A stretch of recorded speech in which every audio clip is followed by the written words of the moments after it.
Hello and welcome to the Confusion Wrestling Podcast, the last bastion of independent wrestling. I'm your host, Rob Kammer, and this week in the studio, we're going worldwide, baby! This time we're going across the pond to Scotland. First proper European interview, so this is a big effing deal over on this side of the pond as I sit down with Tommy Lockhart. We talk about his wrestling career coming up through Scotland. Talk a little bit of the British wrestling scene in general, educating myself and hopefully y'all that aren't kind of familiar with that scene as well, what that's like, and how it's kind of bounced back since the World of Sport era as well. Graciously offered to come back and basically do a whole TED Talk of British wrestling, so that is greatly appreciated. So hopefully we can get that scheduled here sometime in the next couple of months. But it's really cool to be able to sit down and talk with Tommy and kind of get this.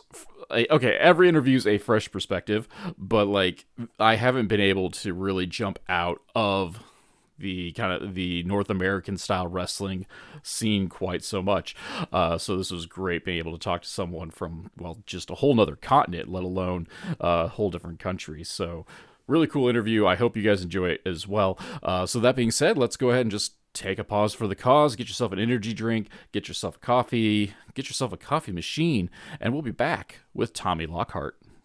Hey folks, the Confusion Wrestling Podcast has become a veritable hub of shopping and treats and all that sort of good stuff. Whether you need a sugar-free alternative to energy drinks in the form of Raise Energy, or maybe even, top-of-the-line ice makers, coffee machines, and other household appliances, all through my links section. All you got to do is wander down to the descriptor of this week's episode, check out the various links, click on them, and go shopping like you normally would. Heck, like, it's no difference. You just came in and just said Rob sent you. And that way, you can get the things you need, maybe even at a discount, and the podcast gets a kickback as well. So be sure to check out those links. Thank you very much for listening. Back to the show. And we are back, ladies and gentlemen, the Confusion Wrestling Podcast. As I said at the top of the show, very special guest coming into the studio today. We're going worldwide with this one, which is, well, as you know, for this podcast, very rare. In the studio with me today is the tremendous Tommy Lockhart. Tommy, how are you doing today, sir? Hi there. Thank you for having me. Thank you. How are you? I'm good. I can't complain too much, outside of like what we already complained about off air about daylight savings time and us crazy Yanks decide we need to lose an hour in the springtime for whatever reason in this day and age. But yeah, we'll gain it soon. We'll gain our hour soon. I think it's again at end of March time. Our clocks go back and you finally can do anything at night. Normally, usually I tolerate it fine because it's Sunday. I don't work on Sunday, but then I'm like, in this case, doing the math between Scotland time and Central US time. Like, oh no, whatever. I'll just redo it in the morning and see what Dr. Google tells me and hope Dr. Google steers me right. So evidently did because we showed up. Yeah. We made it here.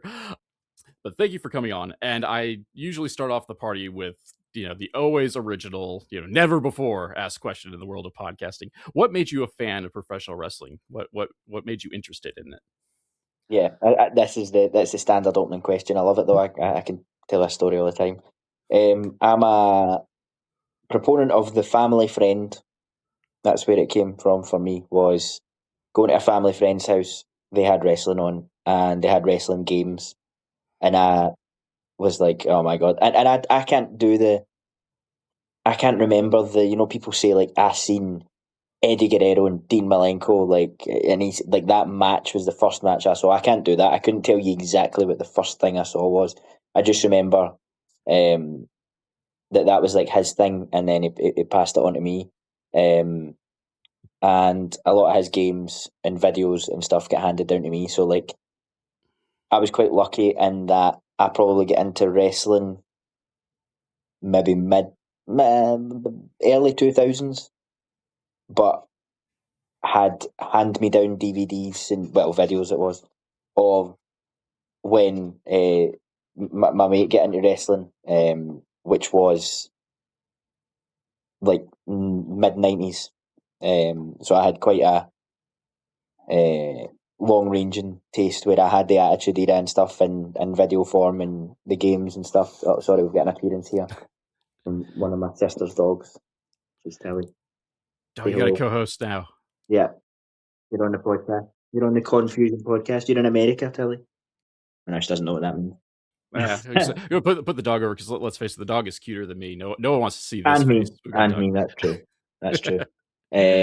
So I remember the Legends of Wrestling game. I remember all his DVDs, and then obviously going home to mum and dad and being like, I need to see this wrestling, you know. So we got, did we have, I can't remember exactly if we had Sky or we got Sky, and I had like videotapes at the time, and I had one for Raw, one for SmackDown, one for pay per views, and I would like record them the night before and then watch them the next day, and that, or as soon as I could, and then like I just taped over them, which is probably hard to believe for MD that's like young and listening to this. They have no idea what I'm talking about right now. But yeah, we used to have actual videotapes, put them in, hit record, but you couldn't time your recording either. I don't think at that time. Oh, So, you know, you had to skip through. I put this in at like 9 o'clock at night. Monday Night Raw's on at 1 in the morning, so you had to skip like 5 hours to get to Raw. Yeah, that's a throwback. But that was how I got into it. Was going to a family friend's house and he was right into wrestling, and I got kind of all his hand me downs. right. So you watched primarily WWE back in the day, or did you get to Only have a little bit of everything? No, only WWE. I'll be honest. Only WWE until TNA came on a channel here in the UK, which was Bravo, which had everything, had reruns of everything, every British sitcom you could imagine, and they started showing TNA. Don't know how that happened, but so I got into TNA. But like WCW bypassed me massively because it just wasn't on the TV here really. Um, much until much later and until the kind of the downfall of it, you would say. And so yeah, it was just WWE for me until TNA got on Bravo, and I was much older by that point. So I was big time WWE kid. Right on. Like I'm not gonna lie. I know I'm not quite familiar of like a lot of the British wrestling scene. Like we'll just say like post like 1996 ish. I mean, don't get me wrong. I am not a scholar by any stretch of the imagination. Even before that, but I at least was kind of aware of some of the stuff that was going on. In retrospect, because during those golden days, I was way too tiny to appreciate any of that. But I have to, since you mentioned the games, I do have to reference. So you referenced Legends of Wrestling, which is a polarizing game in the industry. Like, did you have a go-to wrestler that you liked, or did you just kind of do whoever? I can't remember if you made your own or did you have to pick one. I can't remember because you had to go around the territories. That was the kind of games went Yeah, around the territories. It was so cool. And I don't know if Roddy Piper was maybe in the second one. And then there was a version of Legends of Wrestling 2, which had all of the British guys in it. It yeah. had Giant Haystacks in it, and it had Rollerball Rocco in it, and it had all those kind of guys in it. If I know you're saying you're not familiar with the British scene, but in the kind of 70s, we had wrestling on TV every week. It was massive, massive. Every Saturday, it was World of Sport, and it was wrestling. Um, and all of those guys made it into this game, so that was pretty cool. That was a branch of professional wrestling that my granddad kind of then introduced me to. Because I got into like American wrestling and the WWE, and he's the old kind of Scottish guys like that's not real wrestling. This is real wrestling, and would like try and show me World of Sport and stuff. But that like World of Sport and stuff, if you're not familiar with the British stuff, that's where we get so much of our wrestling style from. Um, that's probably a whole other podcast in itself that I could come Oh, back on and we could go over. That would be really cool. I mean, I'll talk about whatever. Yeah, I'm at least like, because yeah, that reminded me. Like, it's been forever that I thought about it because I do have a copy of Legends of Wrestling 2, and it's the American version, so we don't have the we'll call it the bonus characters that were Yeah. the PAL exclusive. But I remember reading about that because when I got Legends of Wrestling, I was well into adulthood. I bought the game because I'm a huge Andy Kaufman fan, and we're like, sweet, Andy Kaufman's in a video game. Yeah, I got, don't get me wrong. Obviously, I'm a wrestling fan. I have a wrestling podcast, but like that's what sold me on that game. And so like I got it for like $5 off of eBay, and then went like, oh, cool. I could also be like a bunch of guys who never even appeared in a video game before, while being like a huge wrestling nerd about it. But like, I forgot that they had a British exclusive pack, and like, at least giant haystacks and rollerball I am familiar with. Don't get me wrong, not a scholar, but yeah, American fans probably know haystacks better as Loch Ness for his cup of coffee in WCW yeah. when he was way past his prime. And in retrospect, turns out he had cancer during his run too, so it explains a lot Shock. of how like that didn't go well. But like Rocco is a guy I've seen batches of videos for, because he was like the OG Black Tiger, if I'm not Yes. mistaken. Yeah. So I get my Black Tiger numbers lineage mixed up, but like, yeah, he was like OG Tiger. So I've seen more of his Japan stuff than the American stuff. But like, I don't know, this is a Johnny Saint household, even though the wife probably doesn't remember his name because she's not good with names. But he's one like I used as a nerd to like get my friends into Catch. Just Yeah. watch a Johnny Saint, tie himself into knots, and then by proxy tie his opponents into knots too, and just blew their mind that just straight up grappling could be so, dare I say, fancy. I guess fancy is going to Yeah. be the word Yeah. I'm going to use for Entertaining. it. Well, that's yeah. I am school of Johnny Saint type of wrestler. Yeah, he was like he's up there for me in my top three.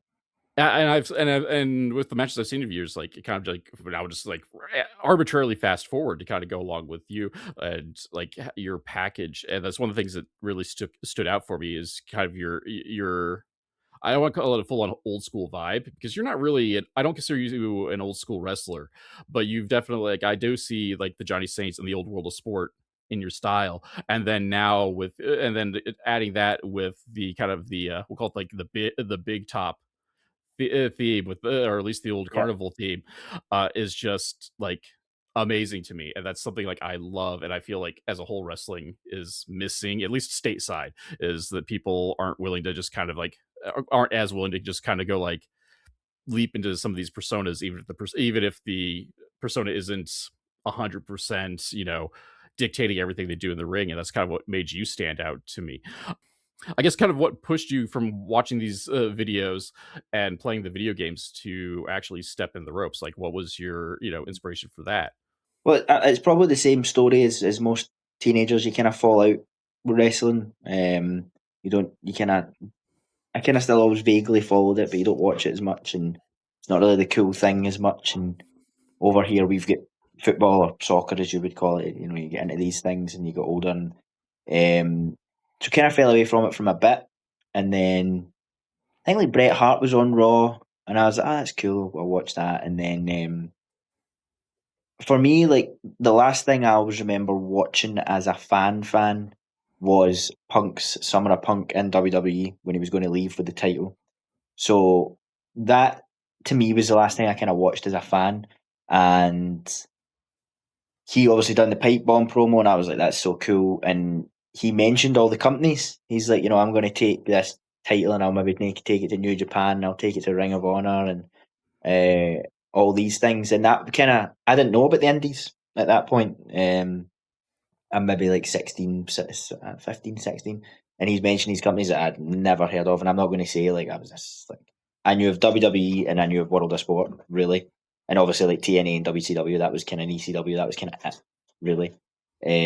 So when he started mentioning them and his pipe bomb, I was like, that's really cool. There's other companies out there. And I kind of thought, I mean, if there's other, there must be other companies in Scotland, because when I was young, when I was about 8 or 10, and I still mention this to a lot of the guys that are still in the scene today, I went to a wrestling show in Scotland, like an indie show.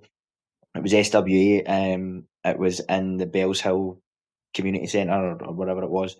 There was a wrestling store in the city centre in Glasgow, and the guy in there said, you should go to these independent shows. Mum and dad took me, and it was awesome. And I seen they had a school then, so I must have been about 10, and I was like, Mum, I'm going to go train to be a wrestler. And my mum was like, no, you're not.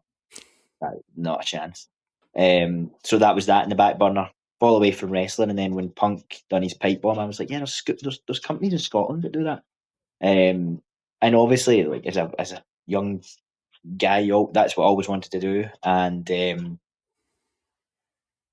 my mates, always, one of my mates said to me, like, you should just go and do it then. Maybe you should do it. I don't know if we were like carrying on or something. Like, probably had a few drinks of that and we were carrying on. And he's like, you should just go and do it. You should just be a wrestler. And I was like, right, fine.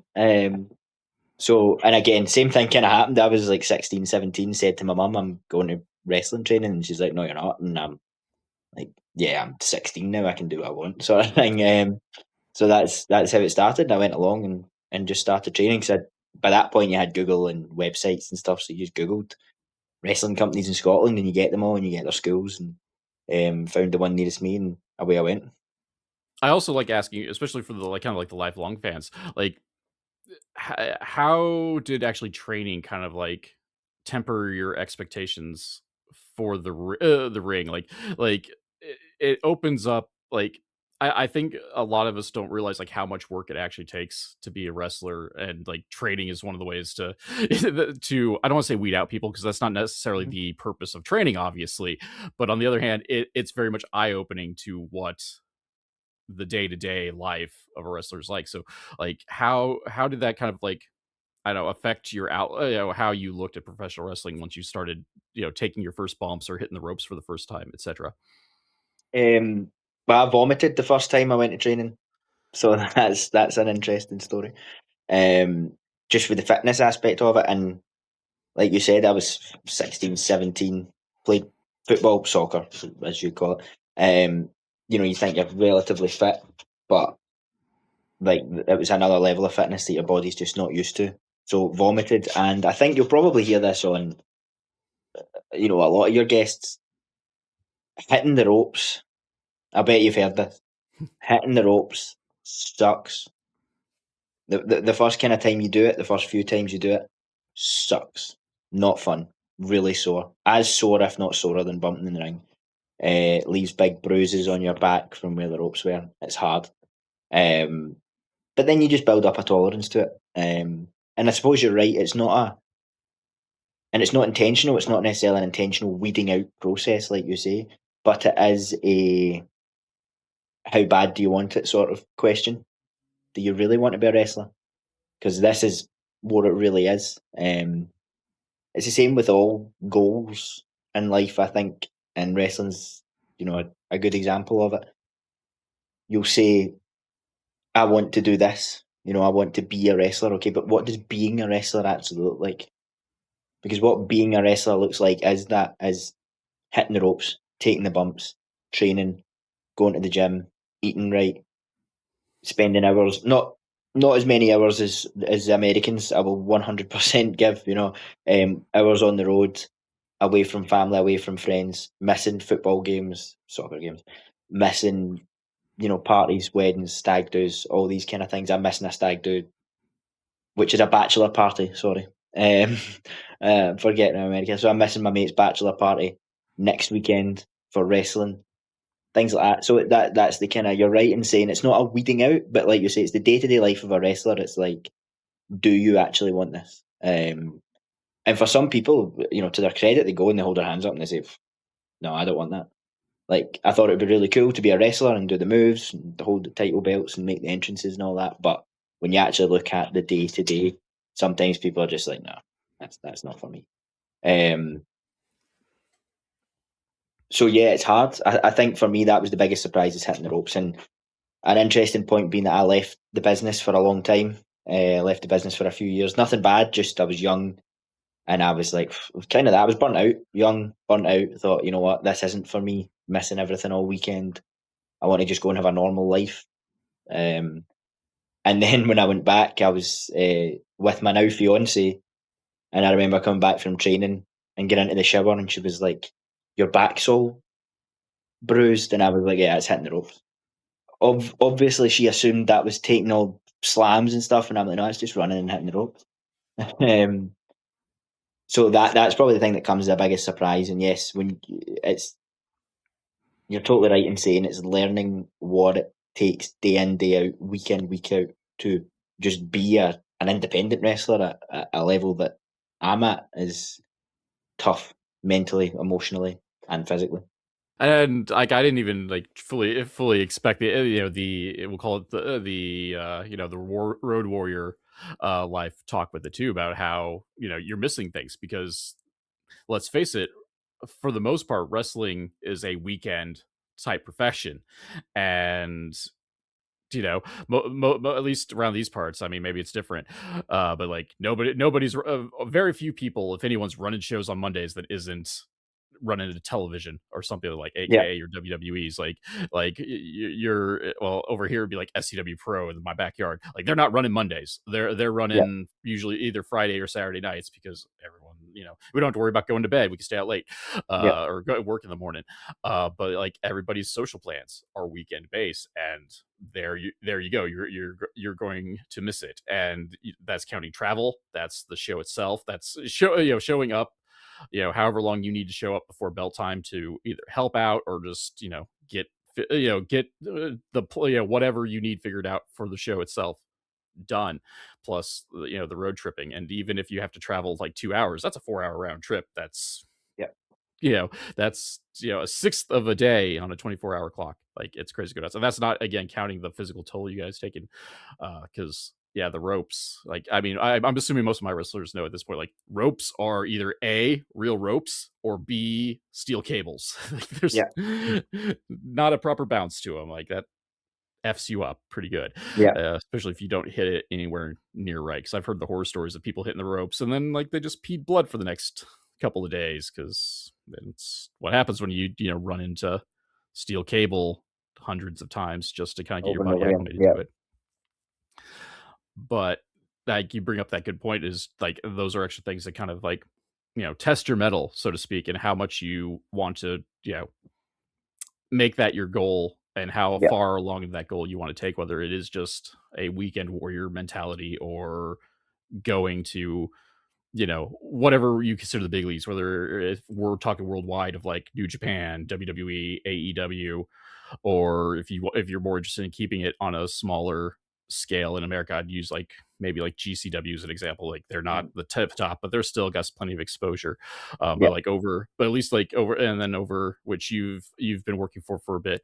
Like ICW is one of the larger indies over there, if I'm not mistaken, or at least in the yeah. British Isle region. So, I with that when that I guess we'll like really jump ahead. Like, what was it like to kind of go to ICW for you, since it is one of the more prominent promotions in the United Kingdom area? Yeah, so when I first started training, the place that I trained gave the ring to ICW. They didn't own their own ring, so they hired the ring from where I trained. And like one of my first ever shows, I think it might be my first ever show, that I went to and helped out at, and I sold merch at, was an ICW show. And they were like that. They were kind of the main ones that I was aware of. You look at Scottish wrestling, even then, 2012, 13, they were just starting to go from like the Walkabout to the Classic Grand to the Garage, which is like, small venue, slightly bigger venue, slightly bigger venue. So they were on their way up there, to then work in obviously the massive venues in Glasgow. And you go and you're like, and I always remember. So this kind of comes back to like the people that really inspired you. So like Johnny Saint and stuff like that. And I remember then being at the merch table watching an ICW show, and it was Wolfgang, who's now the head coach of the gym that I train at. Wolfgang from NXT and NXT UK, and he wrestled Fergal Devitt, Prince Devitt, Finn Balor, and I had met Finn Balor, so we were setting up the merch, and I'm brand new. I'm like 3 weeks of training or something. So somebody said to me, that's, and like I said, I had no really knowledge of the indies and stuff. Like that's Fergal Devitt. He's a massive deal. Um, and what you do at these shows is you go and you introduce yourself, and that was me learning about the etiquette. So I met him, and he was such a humble, nice guy, and didn't. It wasn't like in a good way. I mean this in the nicest possible way. It wasn't like taken aback with like star power and overwhelming. Like this guy is just, you can see he's just a star. Like he was just so nice to everyone. Me that's 3 weeks in the door, and he was really nice to me. And then I remember Wolfgang comes out, does his entrance. That's cool. The place is sold out. It's going mad for him because he's top local, really top local talent. And then Devitt made his entrance, and that's when it was like star power. And he came out in the white trunks. He was just chiseled as he still is. Like 15 years later, gets up in the apron, does his pose. He came out. I'm sure it was the best around. He came out to, and I was just like, I want to be that guy. That's a wrestler. That's the wrestler I want to be in this kind of era. As did everyone at that time, the amount of like missile drop kicks and double stomps and all that were, that were then happening. But he was just the guy, and it was like, wow, okay, I get it. This guy is a star. So yeah, that's when you knew, like, and I always find it insane that Glasgow, Scotland, this tiny city in this country of 6 million people. There's 6 million people live in Scotland. More like 3 times as many people live in London alone as live in Scotland, and we created like this massive wrestling company that was bringing in guys like Fergal Devitt at the time, who was working at New Japan at the time, and it was like, wow, like the standard is so high in Glasgow. Um, so working away there, doing ring crew and all the jobs that he'd done, like you said before, and then eventually you get your shot. And I was on ICW a couple of times, and around about the time when Joe Hendry started doing his stuff, with songs and stuff like that, like he's still doing now, but when he first started doing it, and there was such a buzz to be around, but it just was so overwhelming, and it was so non-stop. And it, I always say I always was older than my years, but still wasn't mature enough for the level of emotional toll that wrestling takes on you. So guys that do it now, guys like Tyler Bate and Pete Dunne and that made it at like 19, 20, utmost respect for that, because I could never have dealt with that at that age. I know that because I left. That's kind of when I left the business the first time, and then came back like 6, 9 years later. Um, so it is cool to now see where they went to, and it was very sad for me. It was really sad for me having left, and then they got so big and done 10,000 people and stuff like that. Not to say there's any correlation with me leaving and then them making it big time, but it was quite a sad thing to then look and go, damn, I should have been a part of that. So yeah, to come back and wrestle for ICW is a massive honour for me. And like you say, they're really, like all independent wrestling, really getting back on their feet after COVID and stuff, and after breaking the deal with the network and stuff, and starting to really get back to where they were at that time. Just selling out the nightclubs around about Glasgow as much as they can and creating as much buzz as we can, um, to then hopefully get back to where they were. I mean, I think any company that's managed to come back like post pandemic and be like better than where they were before, at least in terms of from a business standpoint, I think is amazing, because just the pandemic shuts, I mean, wrestling and not wrestling shuts so many things down, because let's face it, running a business is hard to begin with, Mm-hmm. and profits are non-existent for the most part in your first handful of years anyway, especially in the world of wrestling, where so many promotions are just almost running on hopes and dreams, and just sheer I want to run a promotion kind of thing. Just to see companies like ICW like continue to go on and thrive, like as you said, like they've had a who's who come through the doors, and you reference like Joe Hendry now, who's really finally just kind of catching on in America. But like you guys have also had Drew McIntyre, Drew Galloway, come make various pit stops over there as well. So you guys definitely have the eyes of the world on you in one way, shape, or form. Like before we came on the air, shout out to Chef. But I said like, hey, I'm getting Tommy Lockhart on. You're an ICW guy. Do you know what a Tommy Lockhart is? And he's just like, effing yeah, I do.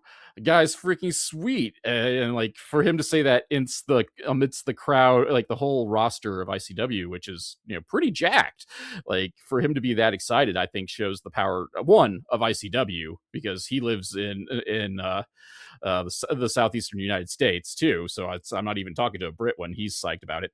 And the fact that he put you over that hard too. And actually, we bring up Joe Hendry again. He compared you to a younger Joe Hendry. So there's your props. I don't know if you really want to be compared to Joe Hendry or not, Yeah, but you 100 are. to the NXT champion. I'll take that. I, Yeah, I mean, if nothing else, we're not going to sneeze at his accomplishments, if nothing absolutely not. else. And personally, like I will always mark out for his rendition of the Pokemon theme song too. But that's a whole nother podcast where we can dissect the Joe Hendry parodies, and talk about his rise.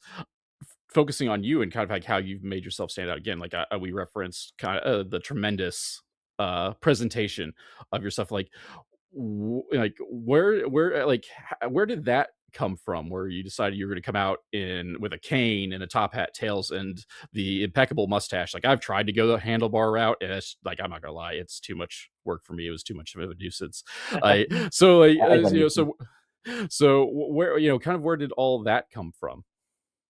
So I think this comes as a bit of a surprise sometimes to some people, but when you're wrestling and when you're trying to discover yourself and stuff, a lot you can very easily get lost in the sauce. I don't know if that's a phrase that you have in America, but you can get a bit in the weeds, and a bit lost. And I think everybody goes through it. And to me, it came down to I was a bit lost, a bit directionless, and I thought, um, why? And it's something I would always encourage people to do. I would never have left the business, I don't think, if I had went away for a week or 2 weeks of no shows, no training, and just watched all the wrestling that I loved when I was younger. And I would have went, that's why I do it. All of the other emotional stuff and mental stuff that comes along with the business, it all kind of gets put to one side when you just go out and do the reason that you do it. So when I went back and I thought, why do I love this so much? And to me, I think I mentioned at the top of the show there, I was a Shawn Michaels guy all day, every day. Still am, always will be. Best it's ever done it for me. And I think that came from, like, I got into it early 2000s. Shawn Michaels made his comeback, won the title, Elimination Chamber. That was all my kind of era that I was at. But I had all these videotapes of Shawn Michaels mid to late 90s, and he was just the coolest cat. And my persona, I would say, comes from his line of, I will give you a show that you have never seen before because I can. So that's when I went, that's why I do it. That's why I want to do it, because I want to put on the best show that, because I can. I can do that. I can put on the best show for the people that come and pay their money for wrestling.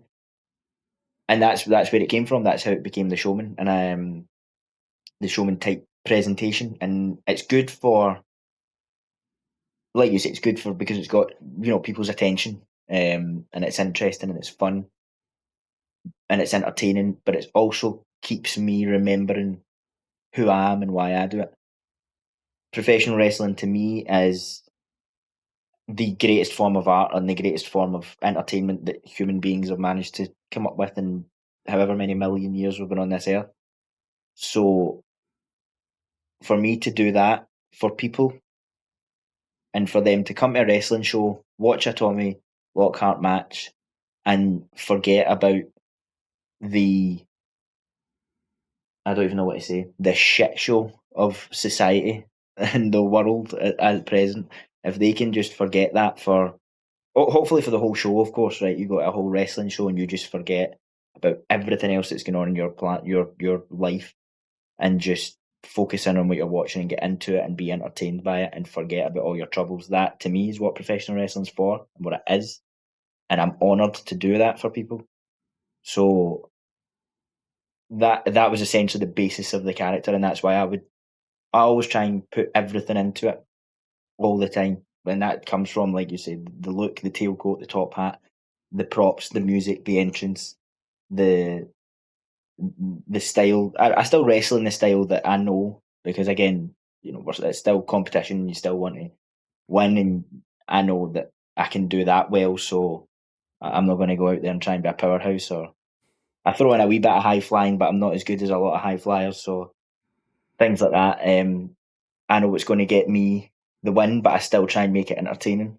And as we touched on earlier with guys like Johnny saying, like that's what they done.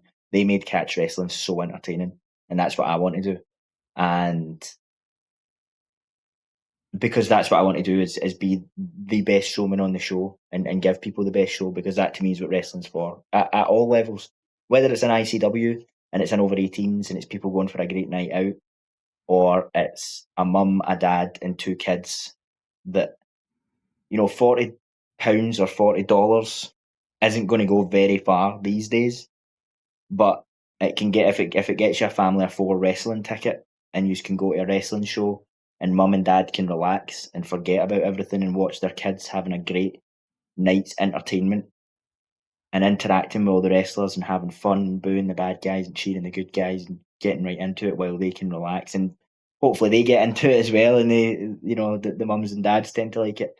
That for me is the ultimate reward, and that's why I do it. So that's why I present myself in that way.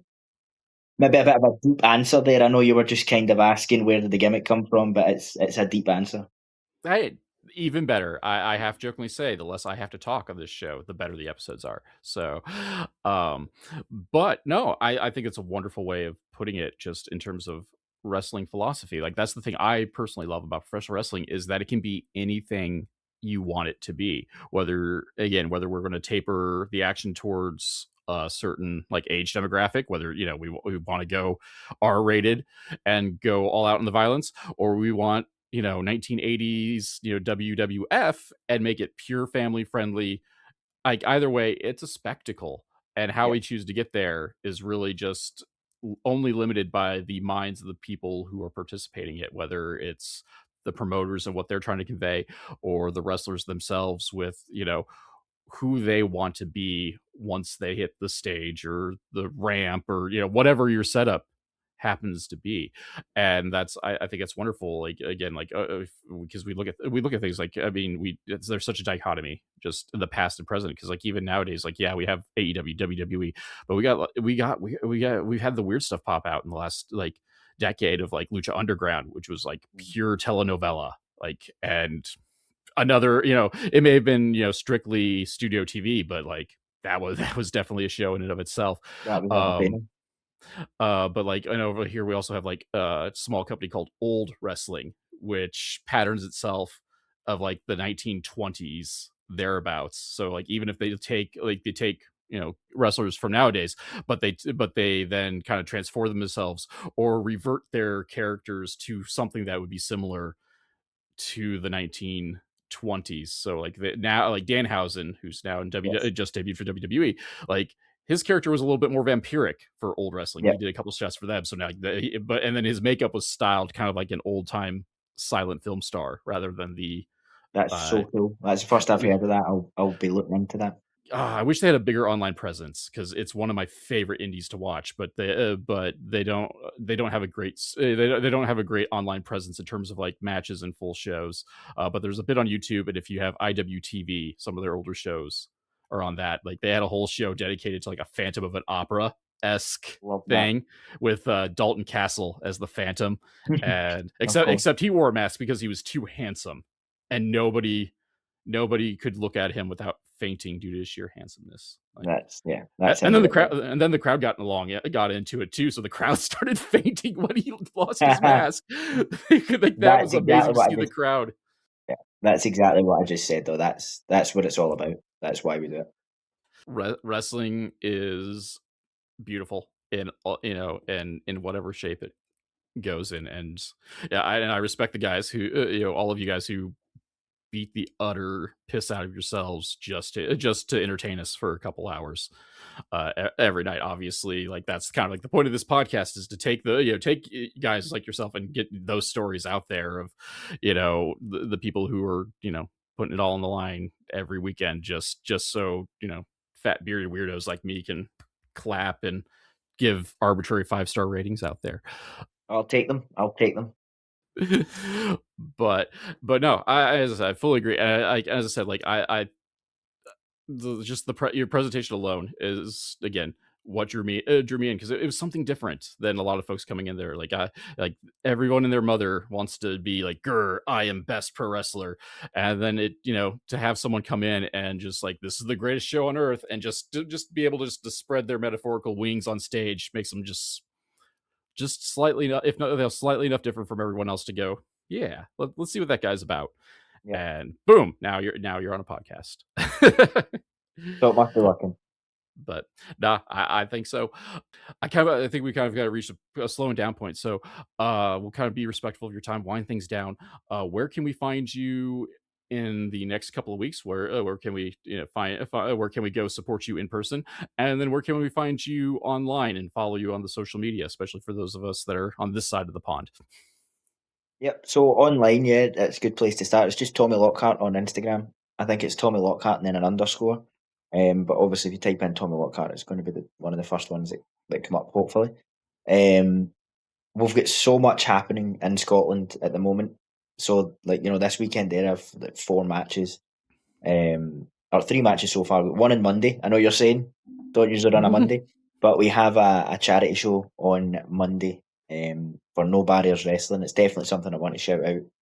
It will eventually be on YouTube anyway, so if any of your listeners want to check it out after it comes out on YouTube, it's a place in Edinburgh called the Voodoo Rooms. It's a nightclub, so that's why it's a Monday, but it's a nightclub, and it's a charity gig for the Catherine McEwen Foundation, and it's a company that, not so much a company, but a few of us set up to do charity wrestling shows. Well, two of us through in Edinburgh set it up, um, and I was on the first one, which was we have a thing in the UK, Movember. Don't know if you guys have that.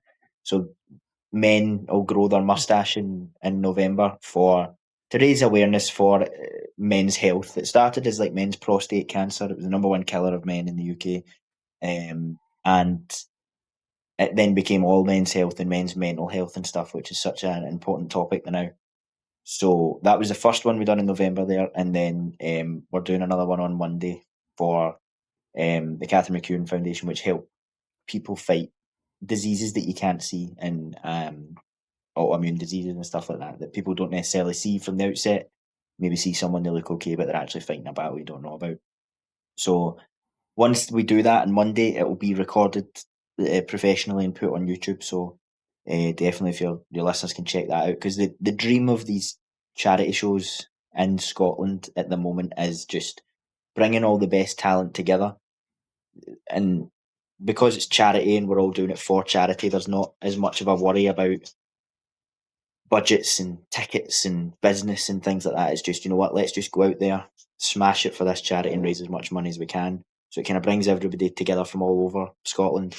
And the last one was an absolutely immense show, and this will be the same on Monday. And then this is the point where I usually need to consult my calendar. So I'm not sure what will happen here if I go to consult my calendar. Did that work? Am I still here? That's good. You're still here. There we go. Then the following weekend, we've got a couple of shows. One for a company called Pro Wrestling Scotland, and a company called WrestleZone up here. So like that, your US, wrestlers are probably very jealous. To me, WrestleZone is up in a place called Aberdeen, which is like 4 hours away. So that's my idea of being on the road for a long time, is 4 hours. I know that's like round the corner for you guys. Like 4 hours is nothing. And then we're back for ICW in the garage at the end of the month as well. But like you say, for US listeners, all that will be on my socials as well. Anyway, at Tommy Lockhart on Instagram. I'm pretty much only on Instagram. I should probably have all the others, but Instagram for now. It's better to have one thing that you're really good at than have 8 different social medias that you have to fight to do content. That's my logic anyway, as someone who's not good at any social media. Yeah, mine isn't good. Thanks for trying to put me over there. I didn't say it was good, but yeah. If you go follow my stuff there, that'd be cool. Just send them your way as long as they can get, figure out where to find you and where to, how to best support you. At the end of the day, it's good enough. At least in my head, anyway. Probably people can, yell at me in the comments section because that's engagement. We'll go with that. Mhm. but Tommy, thank you for coming on the show. It's been a blast being able to talk with you, and in my case, getting an education about how kind of the scene's playing out over there in Scotland. So I greatly appreciate it, and hope Monday's show goes the best, despite our Thank joking you. about not holding shows on Mondays. But it's for a good cause, so I'm obviously gonna plug any show that's for a good cause, and best of luck to you. Thank you very much. Thank you. The Confusion Wrestling Podcast is a weekly podcast that is written and performed by Rob Kammer and hosted by Spotify for podcasters. The background music for this section is Ruined by Day, performed by Alan Schroeder. If you enjoyed this podcast and would like to help support, please like, subscribe, and tell your friends, family, and enemies. Leaving a review is helpful as well, because word-of-mouth advertisement is very important for us small podcasts. My social media links can be found in the description, but Twitter, Instagram, and Blue Sky are at The Nova of Cass. That's TheNovaofCass, and Facebook is MLW Confusion, all one word. If you'd like to support monetarily and help upgrade my equipment, please check out my virtual tip jar at ko-fi.com/Casanova, or if you prefer more bang for your buck, go to patreon.com/Casanova, that's CASSONOVA, where for as little as $2, backers get access to the podcast early and without those pesky ads, plus other exclusive content. So join the crew that is headed up by Keith Wynn, Alan Schroeder, Chris Zach, and Elenia, and check it out. You can also find t-shirts, coffee mugs, and other merch at the Confusion Podcast store on Teespring. Also, be sure to check out the affiliate links in the description below. For business inquiries such as ads, sponsorships, and etc., please email rzkamer, Kamerer, at comcast.net. Thank you all for listening.